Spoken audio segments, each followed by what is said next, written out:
इस्लाम की तारीख बहुत से दिलखराश वाक़या से भरी पड़ी है। ऐसे ही एक वाक़या सल्तनत उस्मानिया की बुनियाद डालने से पहले का है। अहले अरब एक मकूला बोलते हैं कि इस्लाम सूरज की मानद है, अगर एक जगह गुरूब होता है तो दूसरी जगह ये तुलू हो जाता है।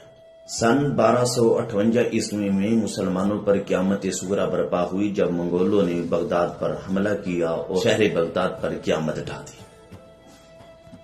उस वक़्त मुबस्सिरीन और नाकदीन ने समझा कि इस्लाम मिट गया, क्योंकि उनके उलूम और फ़नून के मरकज़ को तहस-नहस कर दिया गया था। उलमा फुक़हा के शहर को बर्बाद करके रख दिया गया था।